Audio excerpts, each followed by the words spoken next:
días a todos. Bienvenidos a estos encuentros empresariales COE. En primer lugar, agradecer pues, a los sponsors, a Hewlett Packard y a Cuatro Casas por su colaboración. Como bien sabéis, pues, la idea de estos encuentros empresariales es de que una personalidad del mundo económico, de un determinado sector y de una empresa venga aquí a explicarnos pues, tanto el sector como la empresa. En este caso, tenemos con nosotros a Jaime Guardiola, el consejero delegado del Banco de Sabadell.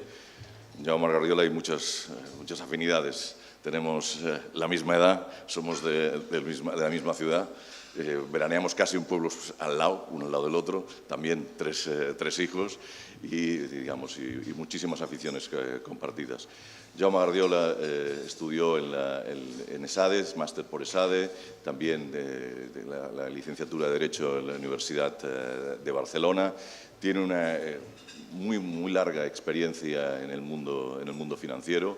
Digamos, ha estado pues, en el grupo BBV pues, dando vueltas por el mundo, digamos, en Puerto Rico, en Argentina, en México, y desde el año 2007 es consejero delegado del Banco Sabadell. Y le ha tocado pues, en un momento donde pues, la crisis financiera pues, a nivel internacional y también a nivel español y también a nivel europeo ha sido dura.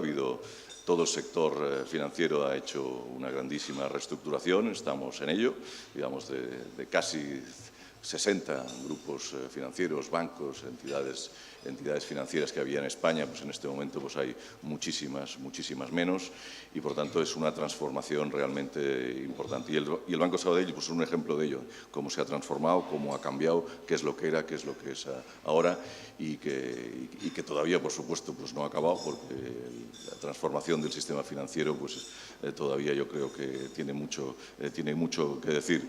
Desde el punto de vista de los que somos pues, clientes del sistema financiero, pues claro, el sistema financiero, pues a finales de los años 2006, por ejemplo, yo siempre recuerdo de que el crédito crecía pues, al 26%. Y teníamos unos índices de morosidad en esos años pues, prácticamente nulos. Y después pasó lo que pasó y en este momento pues, estamos recuperando pues, las empresas, sobre todo las muy pequeñas y las medianas, estamos recuperando pues, competitividad respecto pues, a las empresas alemanas o francesas, que entonces teníamos unas grandes diferencias de tipos de interés, que 4, 5, 6 puntos entre lo que dejaban una empresa alemana y lo que dejaban una empresa española.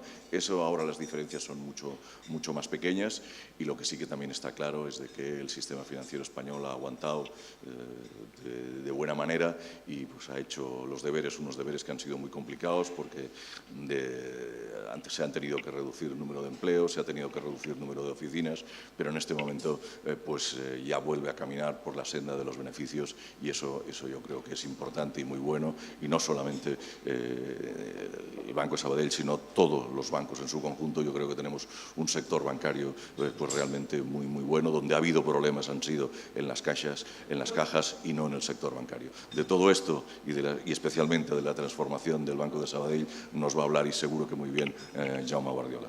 Tienes la palabra.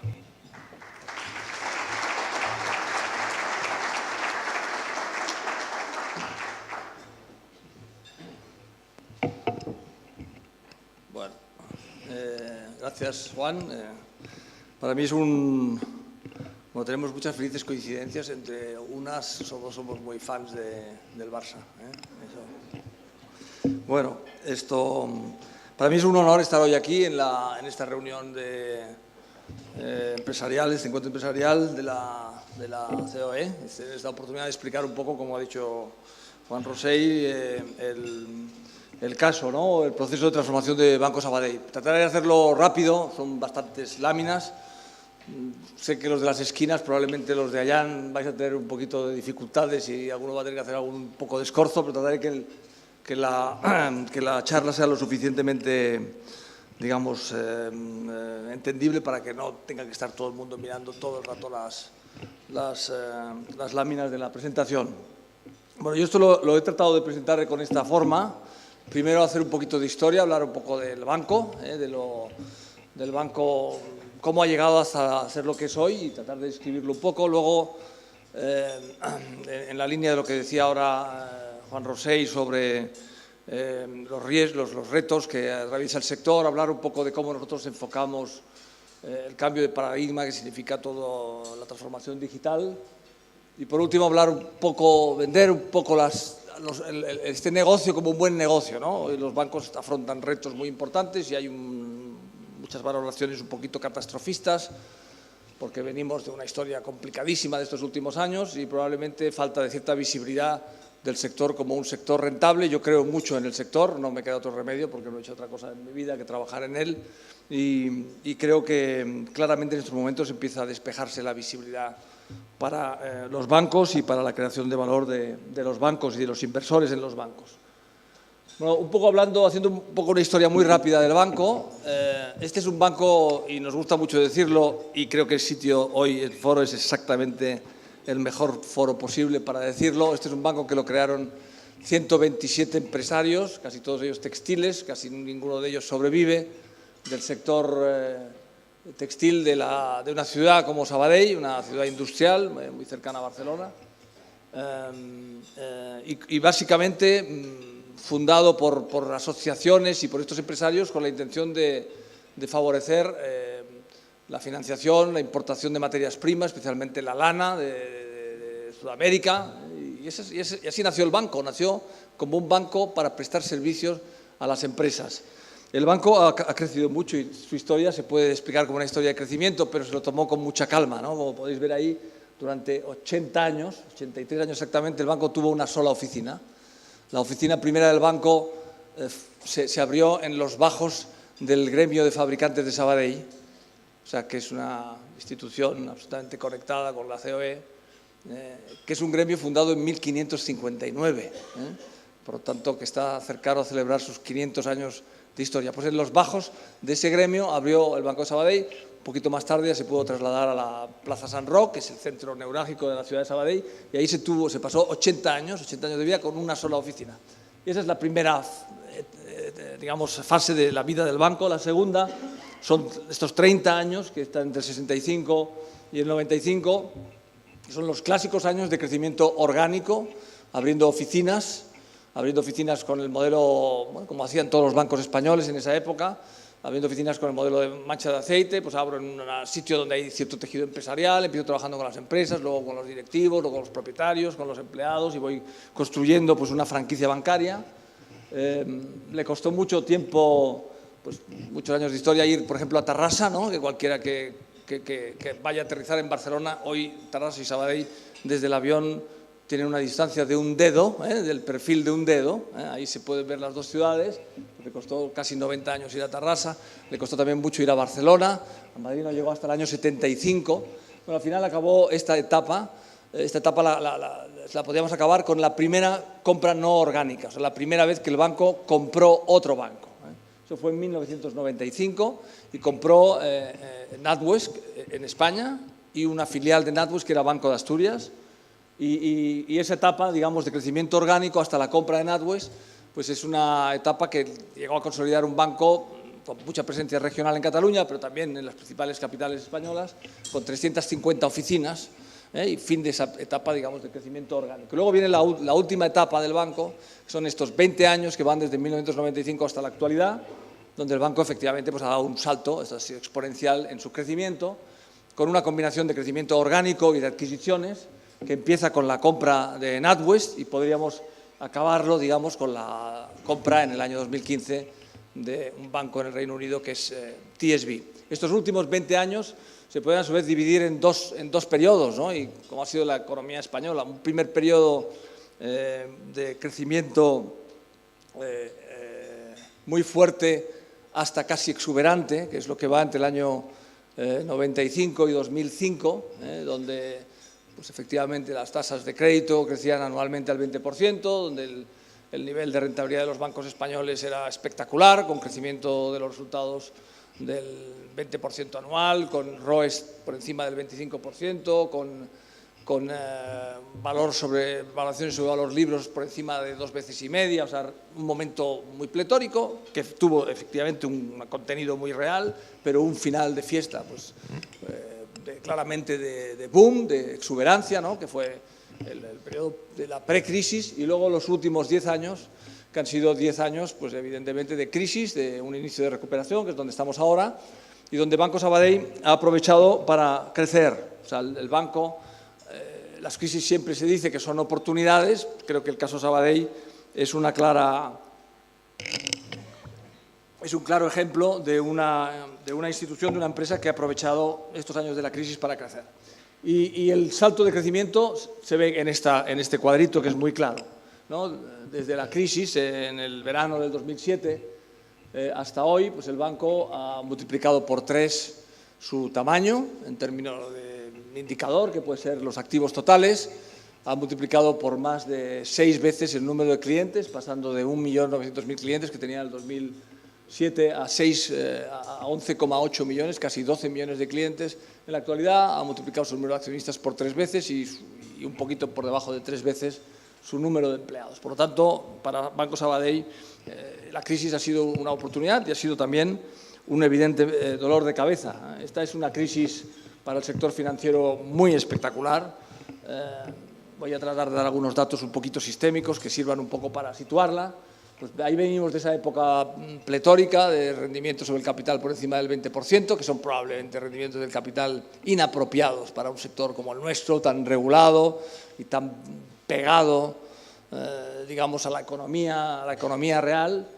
Se baja al infierno, ¿no? Y ahora estamos, pues, en ese proceso de recuperación, tendencialmente a tratar de conseguir rendimientos que hoy en día estarían por encima del coste del capital, en torno del 10%, que probablemente sería, digamos, la ambición un poquito de la banca española, situarse en esos 2 dígitos, en esos bajos 2 dígitos en su rendimiento. La tasa de morosidad se trepó a donde nunca la habíamos visto, hasta casi el 14%. Estamos en un proceso clarísimo de recuperación, y las exigencias de capital, la banca española, cuando estaba creciendo a esos ritmos y tenía esas rentabilidades, tenía solo un 7-6% de capital, y éramos felices, ¿no? Y en algunos casos, hasta en el nuestro, se nos decía que teníamos hasta exceso de capital.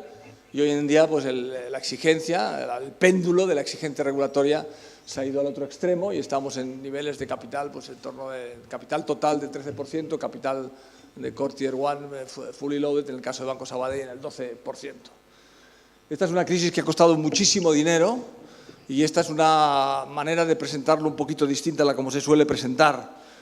Las pérdidas que se han generado en la banca como consecuencia de la crisis se acercan a los 200.000 millones de euros. Es decir, la crisis, las pérdidas fruto de la exuberancia, básicamente del sector inmobiliario, pero en general también de todos los activos, en el momento en que el crecimiento del crédito no fue a financiar la economía real, sino a financiar el precio de los activos, ha provocado ese colapso de casi 200.000 millones. De esos 200.000 millones, 125 han sido las dotaciones que han hecho los bancos que no han necesitado ayudas públicas. Y aquí he puesto unos cuantos, no están todos, lo que sí, todos estos que vemos ahí, sus provisiones en estos años de crisis suman esos 125.000 millones.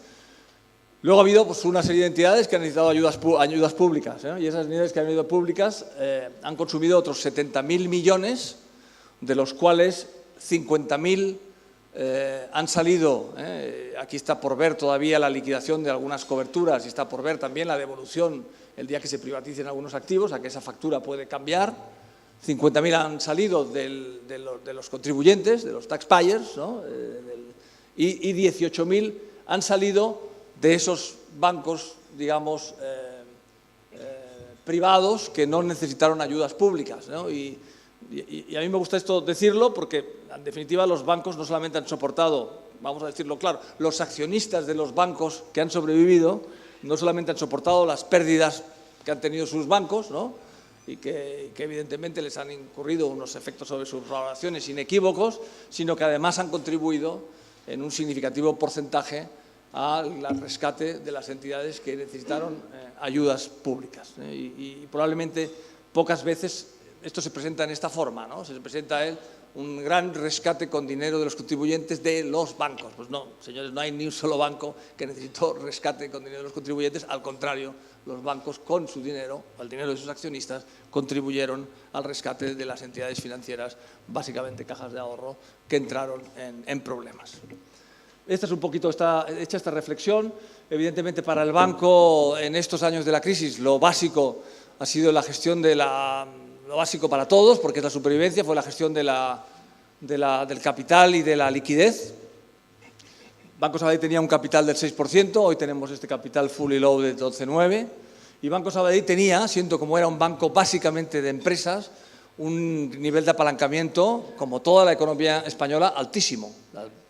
Tenía el doble de créditos que de depósitos, financiaba casi el 50% de sus créditos en el mercado, haciendo emisiones. En esa época gloriosa las emisiones eran muy baratas y ese era un valor relativamente aceptado, que los bancos pudieran financiarse de forma tan estructural, no a través de los depósitos bancarios, sino a través también de las emisiones en el mercado de valores. La historia de estos años es una historia de generar capital, como vendiendo activos, convirtiendo digamos, productos híbridos en capital, generando capital orgánico con los propios resultados y apelando al mercado a hacer ampliaciones de capital. Sabadell perdió en el 2012 el nivel de investment grade, hemos tenido una condena de 5 años, ¿no? Y hoy en el 2017 hemos recuperado Moody's y estamos en tránsito de recuperar también Standard & Poor's.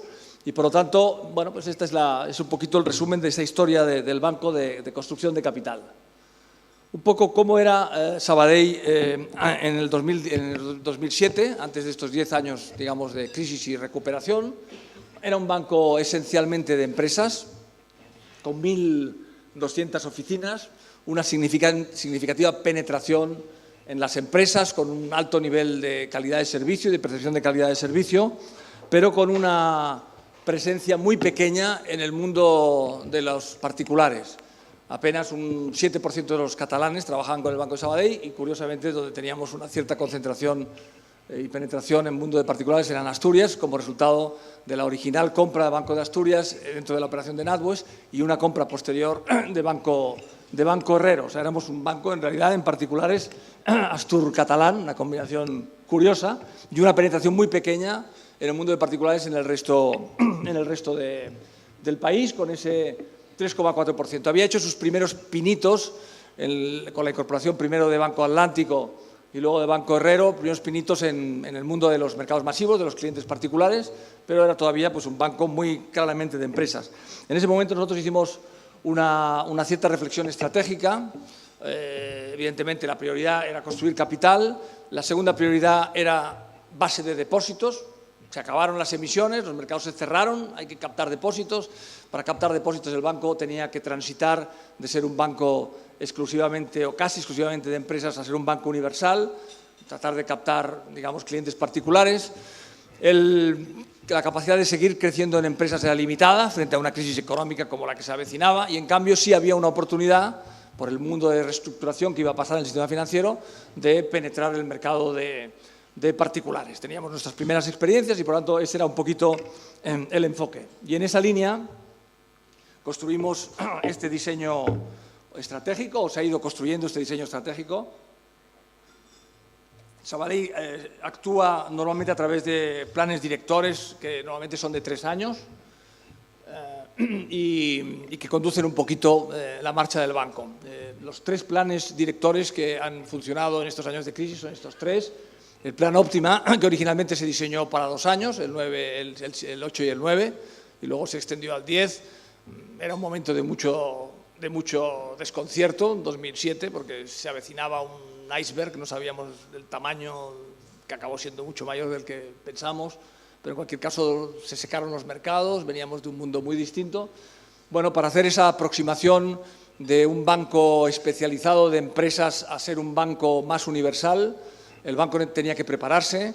En Sabadell las oficinas, digamos, por un cierto axioma de que la altísima calidad de servicio dependía de que en las oficinas estaba el servicing descentralizado y que por lo tanto las empresas gozaban de sus soluciones administrativas en las propias oficinas. Eso era una ventaja competitiva, y para poder construir un banco dirigido a los mercados masivos y crecer muchísimo en clientes había que hacer una centralización del servicing y hacerlo sin romper ese paradigma de la calidad. Por lo tanto, un poco eso fue el leitmotiv de ese plan Óptima: construir capacidades para absorber, digamos, un crecimiento, un salto cuántico en el crecimiento del negocio. CREA fue claramente el plan de crecimiento diseñado para crecer orgánicamente 1 millón de clientes nuevos. Luego, además, coincidió con un momento de crecimiento en orgánico, hicimos 5 operaciones en ese periodo. Las operaciones orgánicas, las operaciones de adquisición no se pueden planificar, son fruto de la vida, de cuando las oportunidades se producen. Y triple ha sido un plan con esas 3 primeras letras, transformación, rentabilidad, internacionalización, destinado a tratar de convertir, digamos, en valor el salto cuántico que el banco dio en tamaño. Ese primer plan óptima, pues, se trataba de centralizar el serving de las oficinas, quitarle a las oficinas trabajo administrativo. Sabadell tenía un ratio de clientes por oficina muchísimo más pequeño que la media del mercado, sencillamente porque tenía clientes de más valor, empresas y clientes de más valor. Bueno, hacer las oficinas, digamos, más automatizadas, crear los centros regionales, las factorías, para que toda la descentralización, digamos, podíamos vaciar las oficinas de trabajo administrativo, simplificación de procesos. Fue un plan también de preparar, digamos, el uso de los canales remotos, que eran más necesarios para la atención de los clientes particulares, y un poco ese plan, el leitmotiv fue esa reducción de empleados administrativos por oficina que vemos en la gráfica. Ese fue el plan óptima, fue preparar un poco el banco para el reto estratégico de crecer en particulares. El plan CREA se enfrentó a la situación, hemos decidido que vamos a ser un banco universal, pero resulta que no nos conoce nadie. Banco Sabadell tenía un top of mind de menos del 1% y era resultado de su historia. Ahí vemos un poquito cómo era la marca. La marca del banco era un pupurri de colores, ¿no? Lo único que coincidía era la grafía y el nombre Sabadell apenas aparecía. Nacía de la lógica, ¿no? Cuando el Banco Sabadell compró Banco Atlántico, que era un banco, lo habían comprado en esos años del boom, que era un banco sin estrategia, y sin banco que estaba un poco ahí, digamos, latente. Sin embargo, cuando se hacía un focus group y se preguntaba sobre la marca, pues Banco Atlántico, díganme cosas de la marca. Pues un banco internacional, banco moderno. Sabadell, banco de pueblo. Ese era el resumen. Conclusión, pues un poco acomplejados, Sabadell Atlántico. O sea, nadie se atrevió a ir con la marca Sabadell. Se fue a Asturias, Banco Herrero.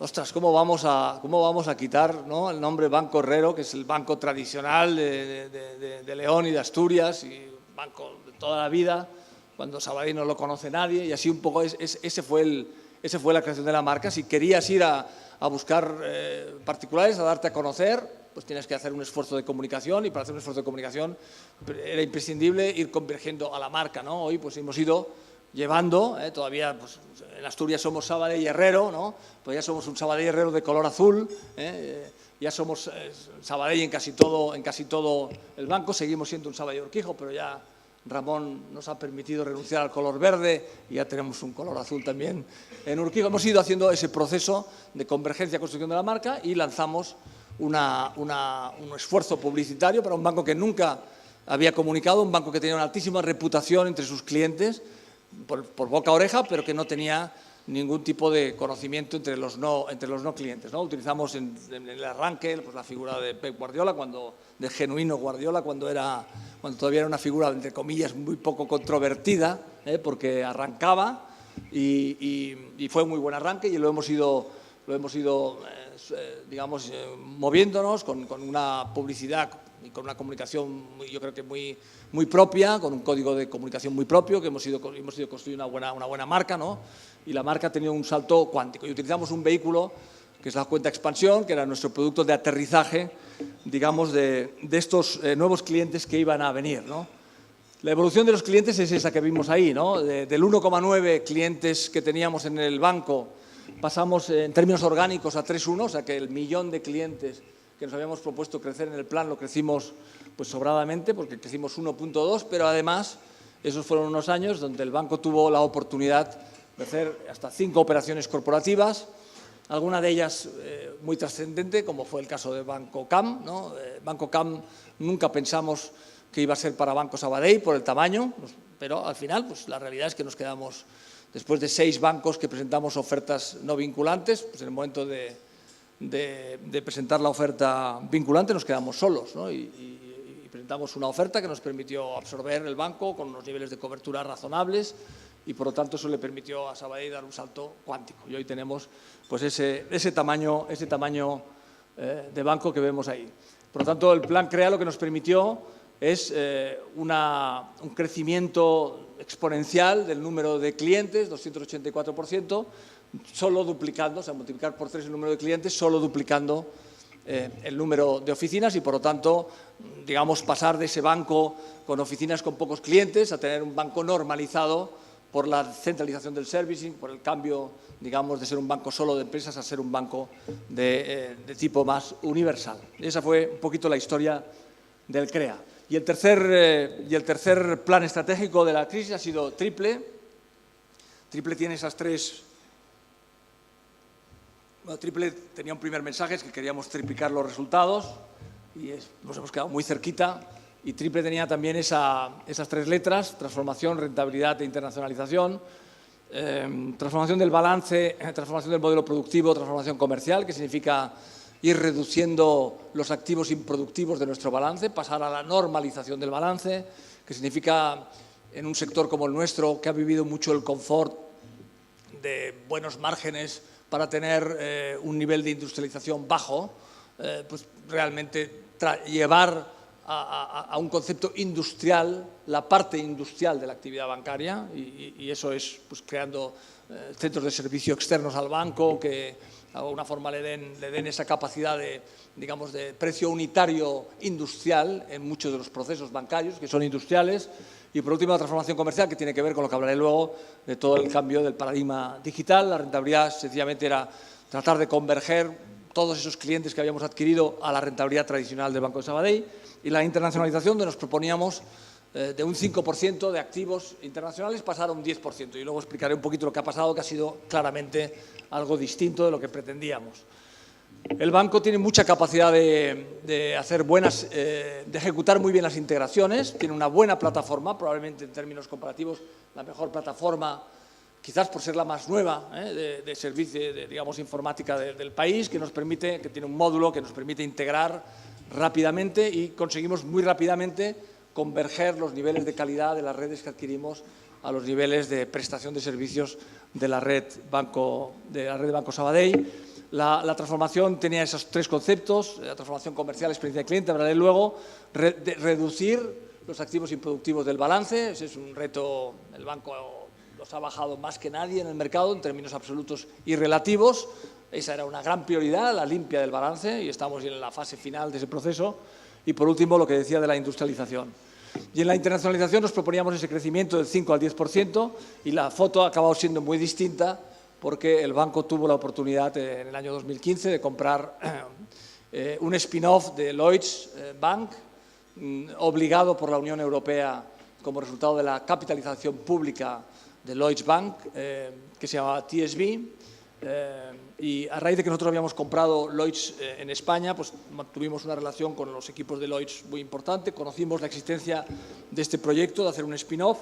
En el primer momento del spin-off nos parecía una operación, eran los años 14 o 13-14, muy aventurada, pero en el 15, cuando ellos ya habían hecho ya un 50% de colocación pública y estaban obligados en el cierre del 15 a colocar el resto del 50% de ese banco, sí nos pareció que era una buena oportunidad para diversificar en un mercado como el mercado inglés, que tiene buenos márgenes, o márgenes un poquito mejores que los nuestros, que es un mercado, digamos, regulado, con altos niveles, digamos, de rentabilidad. Es un banco retail, pure retail, con 4,5 millones de clientes, con un componente grande hipotecario, y donde Sabadell tiene una oportunidad clara de ir formateándolo como un banco que además tenga un buen negocio de banca de empresas. Desde el punto de vista de la rentabilidad, el banco ha sido el banco con mejor performance de la banca española en términos de crecimiento del margen, tanto del diferencial de clientes como el margen sobre activos totales medios, como el margen absoluto en la banca española en estos 3 años. Como veis, hay una secuencia permanente de crecimiento todos los trimestres de los resultados en los 3 años que han conformado el plan Triple. Bueno, con esto se acaba esta primera parte. Me voy rápido a explicar un poquito cómo nosotros enfocamos la transformación digital y luego me volveré ya al año 17 y un poco a cómo yo veo el sector y la rentabilidad del sector y la rentabilidad del banco. Bueno, la transformación digital, La realidad es que esto está cambiando muchísimo, cambia para todos, ¿no? Para todas las empresas que estáis en la COE, pero cambia especialmente para nuestro sector. Cambia porque hay una entrada de nuevos jugadores. Aquí he puesto 4 casos, los 2 primeros son 2 españoles. Fintonic es un agregador, es una plataforma que agrega información bancaria. Los clientes le ceden a Fintonic sus claves. Fintonic entra en representación de sus clientes en las diversas cuentas bancarias de los clientes y les agrupan toda la información, les invitan a compensar saldos cuando en un sitio están descubiertos y en otro están en positivo, les permiten tener un análisis ordenado de sus pagos, de sus gastos, les dan alertas sobre los recibos. Cuando ven ese es el modelo, un modelo de integrador. Esto va a cambiar muchísimo con PS2, donde todos los bancos vamos a estar obligados a ceder, ya no que el cliente le consiga que alguien digamos que le ceda las claves a alguien, sino que nosotros bancos estaremos obligados, si el cliente lo pide, a facilitar a terceros toda nuestra información y por lo tanto eso es una amenaza y al mismo tiempo una gran oportunidad de que los bancos pasen a ser agregadores, como es el caso de Fintonic. Cantox es una compañía, Fintonic está en Madrid, Cantox está en Barcelona, es una compañía que encontró un nicho en el mundo de los cobros y pagos internacionales. Los bancos pues son más lentos, son más caros y utilizando online pues ha construido una franquicia. Los 2 han hecho varias rondas ya de financiación y de crecimiento. He puesto también pues un monstruo como Apple Pay, ¿no? como el mundo de Apple, ¿no? Donde Apple Pay han puesto su sistema de pagos y es sí o sí, es decir, en sus cacharritos, si tú quieres operar con su cacharrito tienes que pagar con Apple Pay.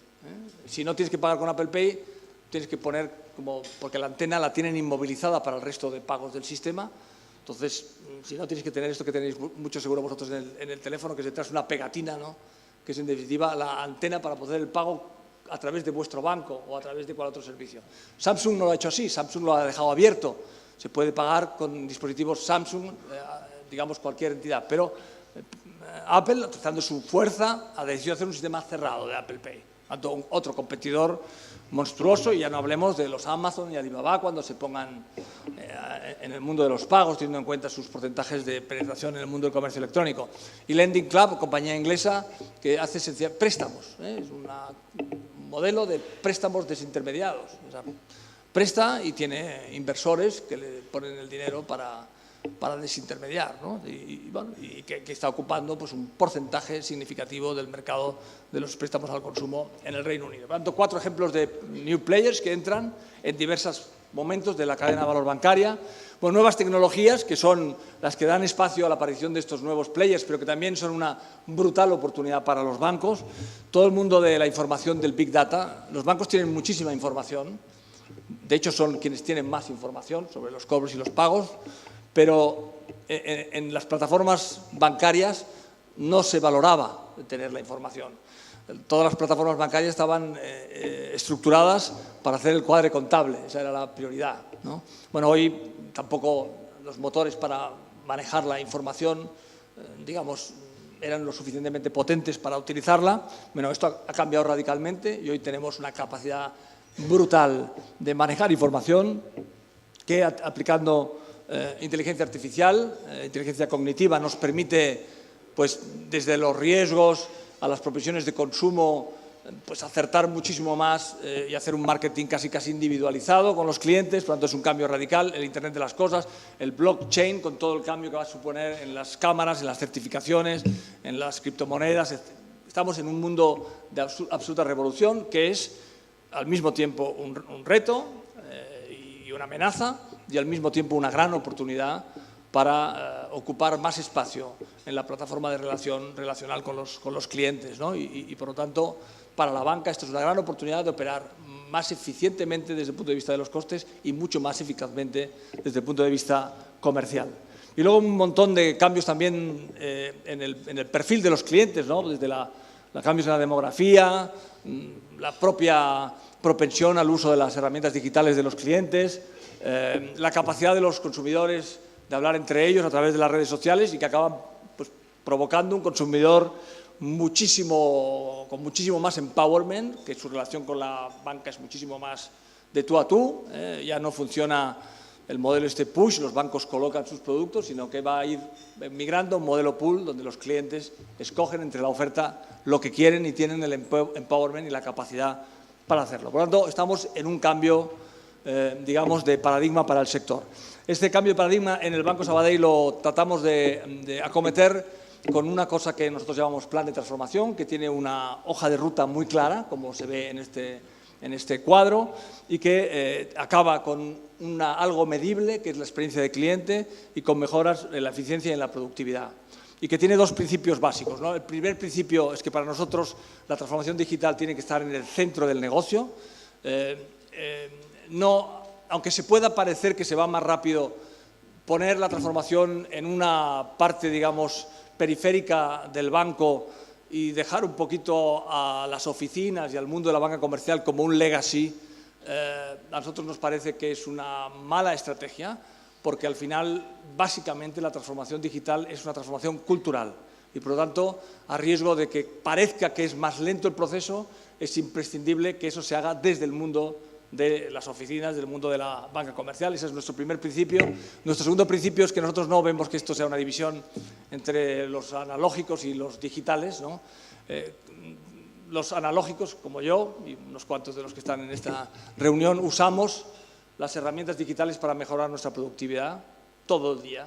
No las usamos seguramente en el nivel y capacidad de uso que realmente tienen, porque están pensadas para el mundo más del usuario digital, pero nos beneficiamos, y el digital, el nativo digital, no va a hacer toda su vida digital, va a haber momentos singulares en su vida donde va a necesitar pues, el coaching, digamos, el momento presencial, el debate con un gestor, cuando quiera iniciar un negocio o tomar una decisión muy trascendental financiera de su vida. Y, por lo tanto, son dos mundos mucho más mezclados, y nuestro claim, que es de estar donde estéis, trata de ir en esa línea, de decirle a los clientes: nosotros queremos estar donde tú estés y como tú quieras que estemos. Hay momentos que eso va a ser presencial, momentos que eso va a ser telefónico, momentos que eso va a ser digital, momentos que se va a mezclar, y tú vas a decidir cuál es la manera que te quieres relacionar con el banco, y el banco te va a poner a tu disposición, con costes diferenciados, en términos de costes operativos, cada una de las plataformas que están disponibles. Y esta es nuestra manera de enfocar. Aquí un pequeño cuadrito, voy a toda velocidad porque si no, sobre las diversas maneras que nosotros estamos enfocando todo esto. Algún dato que nos hace brillar especialmente: llevamos 5 años seguidos, tanto en las tiendas Android como en las tiendas Apple, siendo la app más valorada por los usuarios en banca. Tenemos modelos ya de inteligencia artificial que le permiten, por ejemplo, el Kelvin, que le permiten dar a nuestros clientes de comercios información sobre el ticket medio de su factura, sobre los clientes que compran en su tienda, en qué otras tiendas compran, de qué sectores, con qué ticket medio, a qué horas. Permiten a los pequeños comercios hacer una cierta planificación estratégica de su negocio. Por lo tanto, esto empieza a dar resultados muy tangibles y muy evaluables. La manera de medir para nosotros es el Net Promoter Score. Utilizamos el Net Promoter Score que es de Accenture, que es uno de los más universales. El banco ha ido evolucionando y ha pasado en el mundo de los clientes de banca personal de ser el quinto a ser el segundo mejor valorado. En el mundo de minoristas, del sexto al tercero hasta el trimestre anterior, y en este trimestre hemos subido a la segunda posición. Y en el mundo de las empresas somos el primero, lo hemos sido tradicionalmente, seguimos siéndolo, en un mercado donde Sabadell tiene una cuota de penetración, porque ese es nuestro ADN, muy importante, ¿no? Trabajamos sobre todo las dos primeras, trabajamos con el 31% de las microempresas, de las empresas que facturan menos de 200.000 euros de facturación. Ahí estamos hablando de los comercios y de las pequeñitas empresas, con el 42% de las pymes y con el 71% de las grandes empresas del país. Y acabo un poquito ya esto tratando en este capítulo, donde en 5 o 6 láminas voy a tratar de reflejar un poco mi visión, un poco de por qué este es un sector y nuestro banco que merece la apuesta.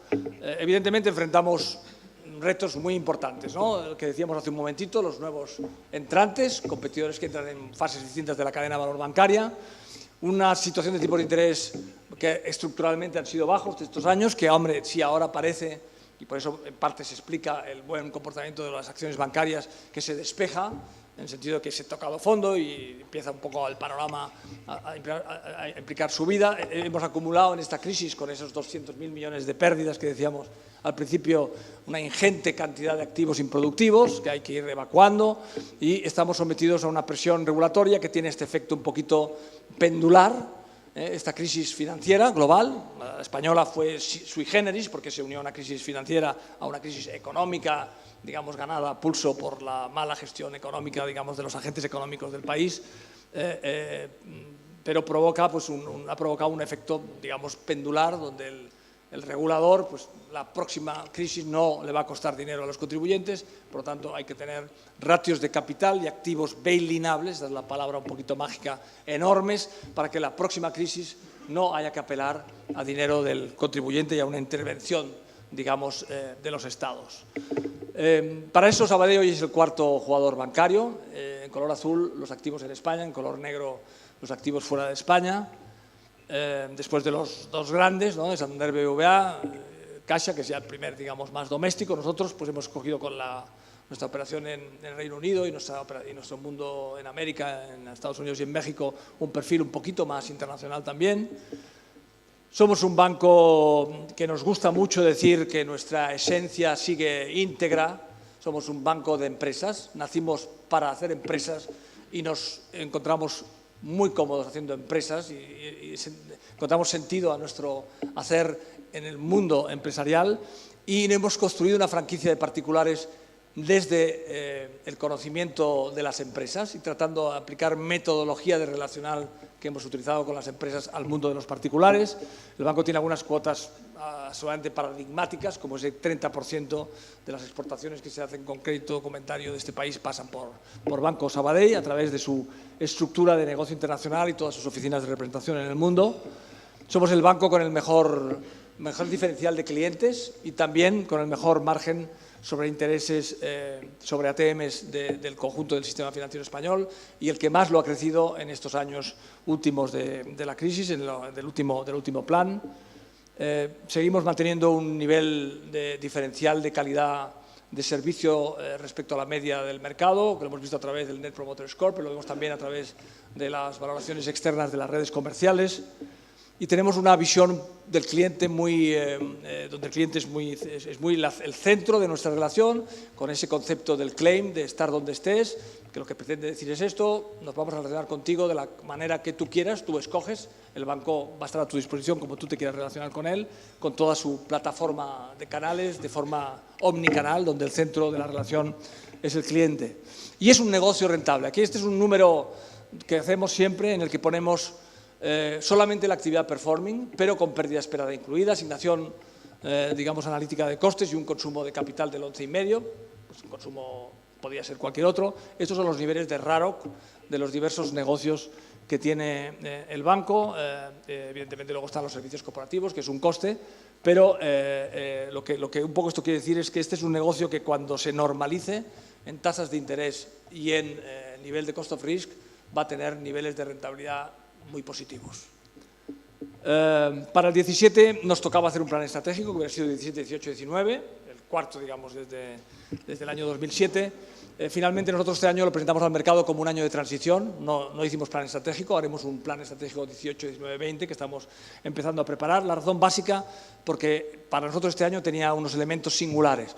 Uno primero es que vamos a hacer la integración de los ingleses.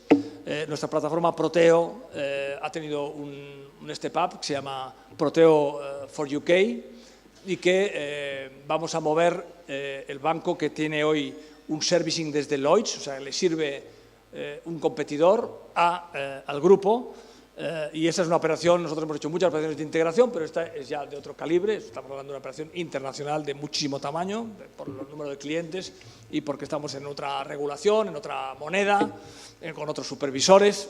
Una operación de enorme complejidad que tiene su Big Bang en noviembre de 2017 y que nos va a dar, creemos, además de unas ventajas competitivas inequívocas, mucha mucha reputación.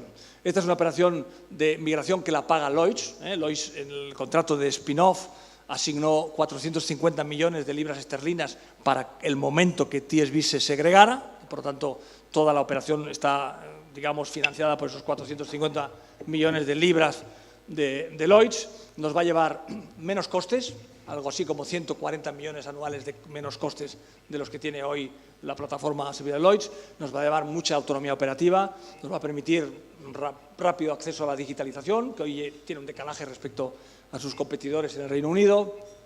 Time to market, o sea, ser capaces de los cambios comerciales, ejecutarlos muy rápido. Hoy van lentos porque se los suministra un competidor, que lógicamente se reserva la prioridad para sus propios temas, ¿no? Bueno, hemos hecho muchas operaciones y con éxito, pero esta va a ser más importante. Otra razón de por qué 17 es un año de transición es porque cuando estábamos en la planificación, decidimos vender nuestro banco del Reino Unido, de Estados Unidos. Entonces, en Estados Unidos tenemos un banco y una sucursal del mismo tamaño, más o menos, 9.000 millones de negocio en dólares en cada uno de las dos unidades. Este es el banco fruto de una primera compra precrisis Transatlantic y 3 compras posteriores. La filial de Bank of New York Mellon, Lydian y JGB. Un poquito en Estados Unidos o seguíamos con lo mismo, o sea, comprando pequeños bancos e integrándolos y creando valor con las sinergias de la integración, pero los precios se habían puesto muy caros y por lo tanto no era tan fácil que los números salieran, o vendíamos. Porque lo que nosotros en Estados Unidos no hemos podido ni íbamos a poder hacer es transformar el banco y convergerlo un poco a las capacidades y al know-how de Sabadell. Esto es un mercado muy maduro, Estados Unidos, con sus propios tics difíciles de evolucionar. Son bancos pequeñitos de comunidad, muy especializados en determinados nichos. Imposible el tránsito a pymes, por ejemplo, que hubiera sido, digamos, lo que nosotros pretendemos hacer en Reino Unido o donde Sabadell se ha caracterizado en España. Por lo tanto, o seguíamos por ese camino o vendíamos. Y bueno, pues esta euforia del Trump 1, del Trump de los primeros momentos, puso los precios en unos niveles que nos permitió cerrar esta operación. Se lo hemos vendido a un banco que se llama Iberia Bank, es un banco de Luisiana, que se fundó en una ciudad que se llama New Iberia, que es una ciudad fundada por españoles. Se llama New Iberia porque sabéis que Luisiana estaba todo fundado por franceses. Entonces estos españoles eran unos tíos singulares en ese entorno francés y llamaron a su ciudad New Iberia, y este banco, Iberia Bank, se ha ido haciendo grande en Luisiana y en Texas y nos hizo esta oferta. Pues 1.000 millones, significa 2 veces valor libros, nos supone unas plusvalías netas de 447 millones, una recuperación de capital de casi 100 puntos básicos y por lo tanto decidimos la venta, seguimos con nuestra sucursal, con nuestros 9.000 millones y con todo nuestro proyecto en México. Esta es otra razón para hacer este 17 un año de tránsito. También es un año donde queremos seguir muy fuerte con todo el proceso de evacuación de activos y sacándole chispas a nuestros modelos de Solvia y de HIP Partners. También un año importante en el salto digital. Por primera vez Sabadell se propone en el 2017 bajar costes en España, que es un reto de mucho calibre, y por lo tanto también esperamos ya el salto final a Investment Grade. Como decía antes, tenemos Moody's y nos queda Standard & Poor's, que lo tenemos con Outlook positivo. Por lo tanto era el momento también, digamos, de empezar el nuevo plan con el Investment Grade recuperado. Y con esto se acaba ya la presentación. Estamos preparando un nuevo plan que va a ser 2018, 19, 20 y el plan va a tener un poquito estos principios. Es el plan de la normalización. Sabadell tendrá al final del plan su ROE en doble dígito. Eso significa un poco pues, la recuperación de la rentabilidad por el inicio de la normalización de los tipos de interés, pero sobre todo por la normalización del cost of risk, y basado en crecimiento en los 3 mercados donde hoy estamos, básicamente situados. Va a ser un plan con muchísima centralidad de la transformación en la agenda digital, como decía hace un momentito, la normalización del balance, dar un salto en la industrialización y en la optimización de la eficiencia, conseguir el liderazgo. Nos proponemos en todos los capítulos, no solamente en pymes y empresas, sino también en retail y en banca personal, ser líderes en experiencia de clientes y dar un salto que creo que le toca al banco en la gestión de los recursos humanos. Hemos empezado a entrar en la encuesta de Great Place to Work y nos proponemos dar un salto cuántico en nuestra evaluación, digamos, como institución, como atracción de talento y como la entidad mejor para trabajar. Con esto se acaba mi presentación, que al final ha sido un poquito más larga de lo que pensaba. Muchas gracias a todos por su atención y ahora estoy a su disposición para las preguntas que me quieran formular. Muchas gracias.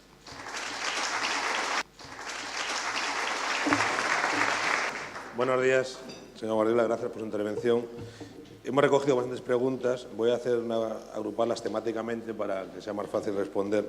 Vamos a empezar fuera de España. ¿Qué hacemos con el Brexit? Preguntan, negociación dura, negociación blanda, y en ese sentido, ¿cómo va a afectar una negociación prolongada del Brexit, entiende, a su negocio en TSB? ¿Creen que es una ventaja tener TSB sin necesidad de tener que deslocalizarlo tras el Brexit? Bueno, Brexit. Yo la verdad es que a mí la terminología esta, y lo he dicho ya una vez, la terminología esta de Brexit duro, Brexit blando no me gusta, porque yo creo que Brexit, me voy a parecer aquí a la Premier británica, Brexit es Brexit, ¿no? O sea, punto. Los ingleses han decidido salir, los británicos han decidido salir de la Unión Europea y ahora lo que se está haciendo es el proceso de la desconexión, el proceso de salida, y tarde o temprano, yo creo que por eso todo el mundo está de elecciones, ¿no? Para que el proceso se arranque cuando ya estén los nuevos gobernantes electos, se iniciará un proceso de negociación, ¿no?, entre la Unión Europea y el Reino Unido, que eso es lo que puede ser mejor o peor. En el peor de los casos, pues el tratamiento del Reino Unido será el tratamiento de un tercer país, ¿no? Pero parecería razonable pensar que al final, pues la Unión Europea y el Reino Unido tendrán un acuerdo comercial de socio preferencial, ¿no?, como el que tiene la Unión Europea con otros países europeos que no están en la Unión Europea. Y bueno, yo creo que eso va a durar tiempo, efectivamente, va a crear cierta incertidumbre.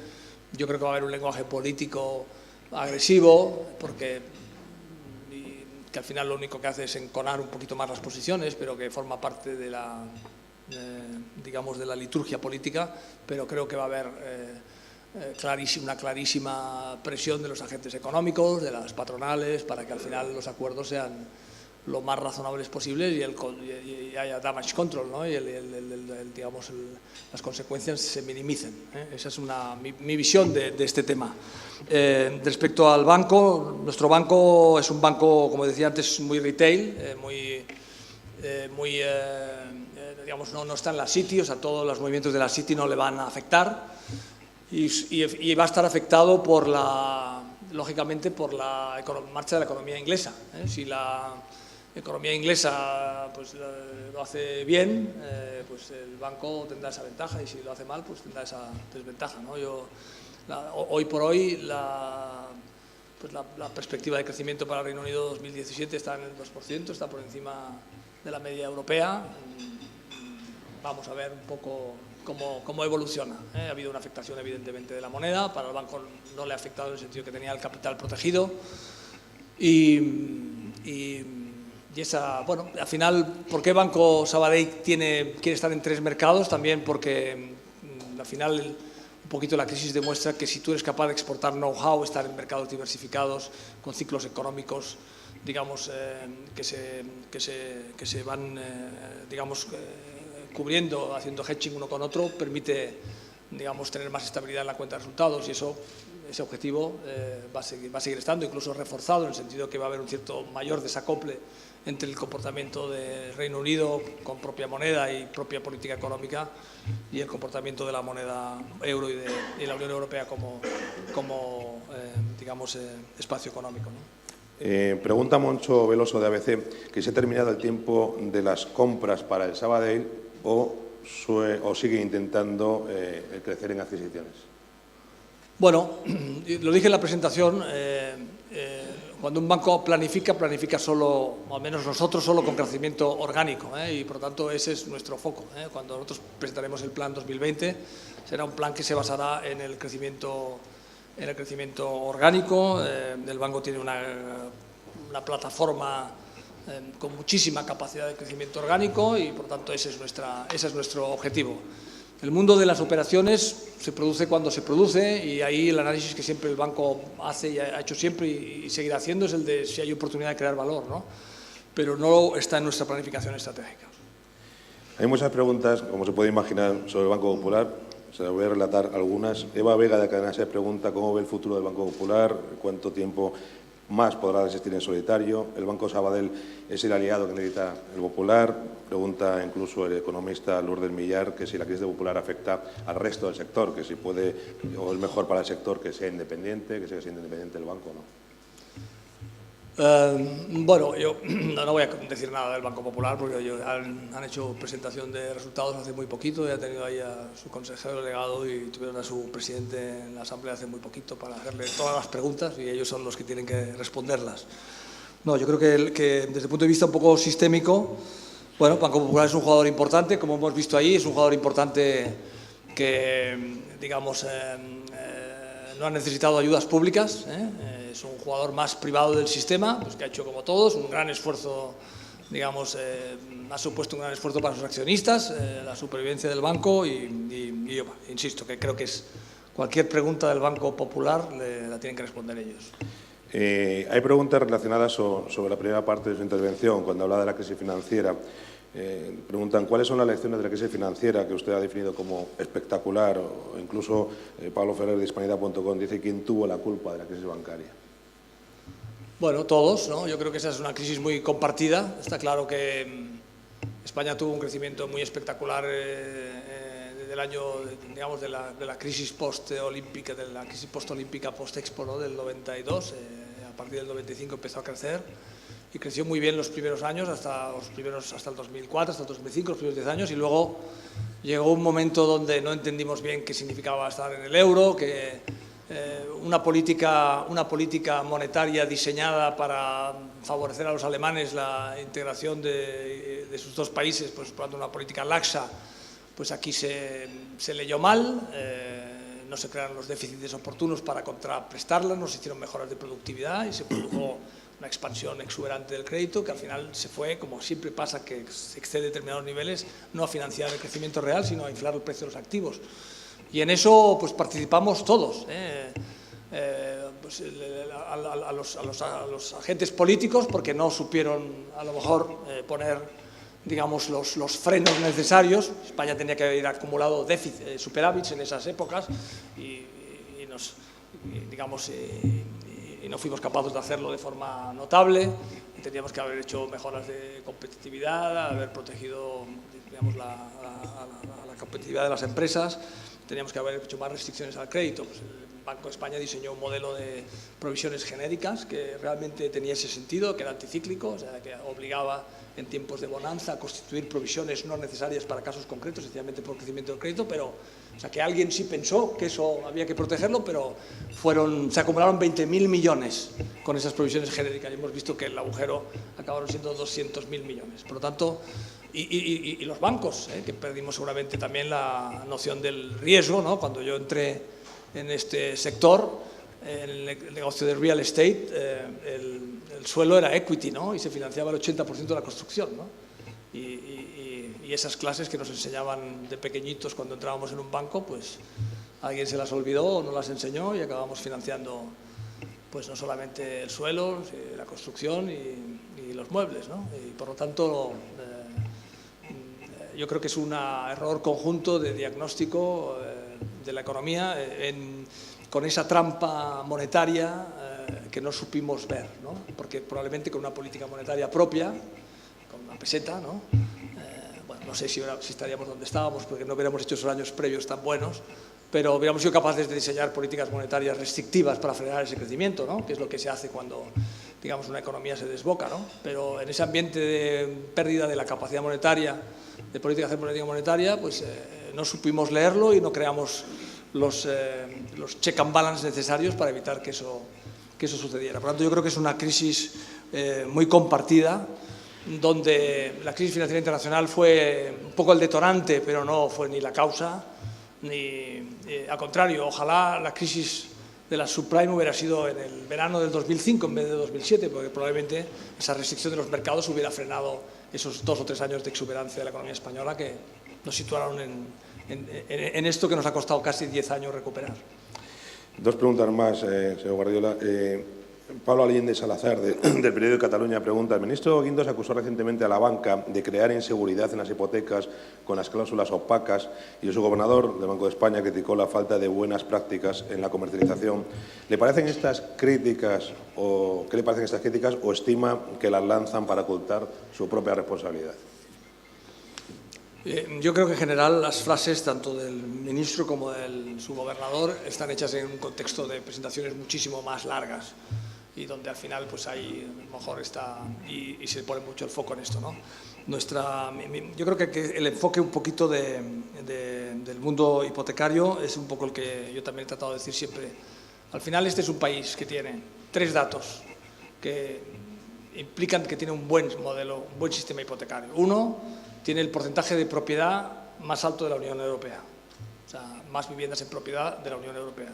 2, tiene las hipotecas más baratas de la Unión Europea, en términos totales, o sea, coste de intereses totales del stock hipotecario, el más barato de la Unión Europea.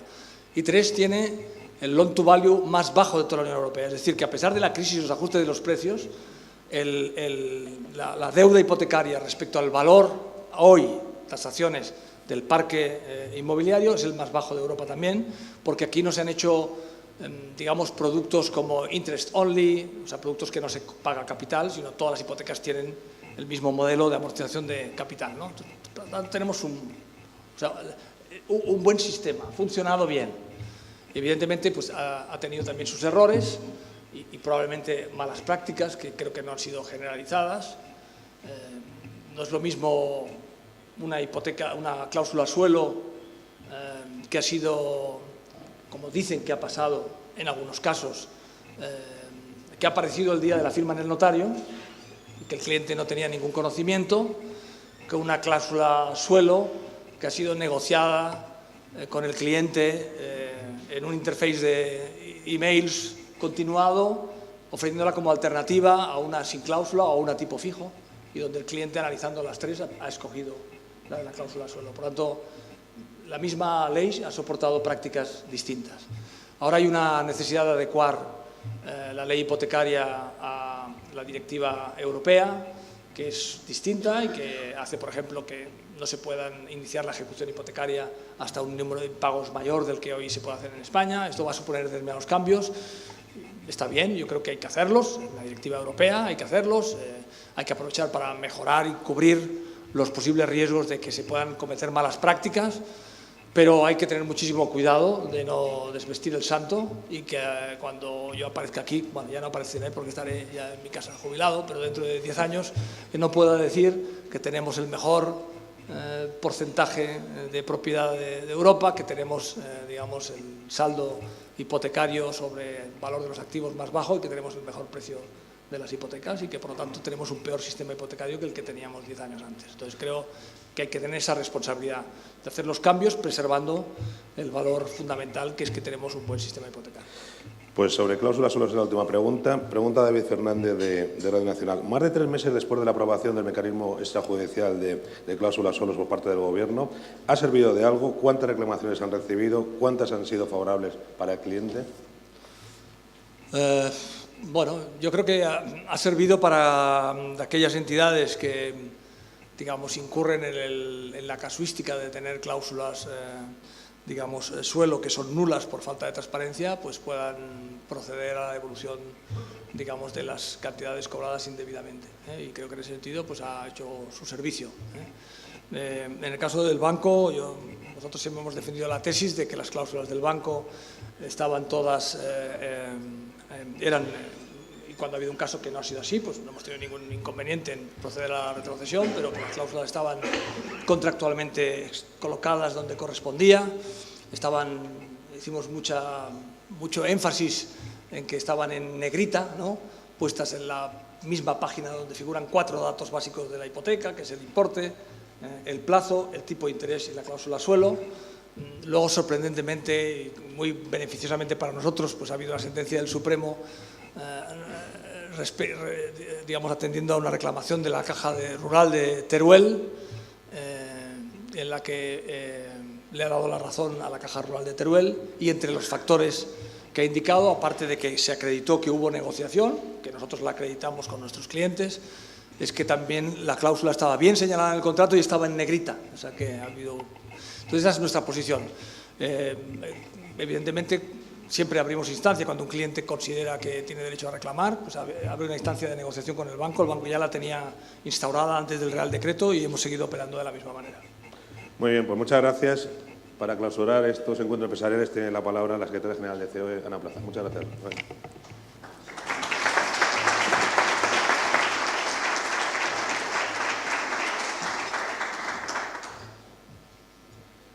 Bueno, pues simplemente queremos agradecer al señor Guardiola y al Banco Sabadell el haber compartido con nosotros hoy la historia de crecimiento y de transformación del Banco Sabadell. La verdad que ha sido un verdadero placer escucharlo, así como su opinión pues sobre el sector en este momento y sobre el futuro del mismo. Quiero agradecer también, por supuesto, a nuestros patrocinadores, Quatre Casas y Hewlett Packard Enterprise, que gracias a ellos podemos seguir haciendo estos encuentros empresariales, y a todos ustedes por estar esta mañana con nosotros. Muchas gracias.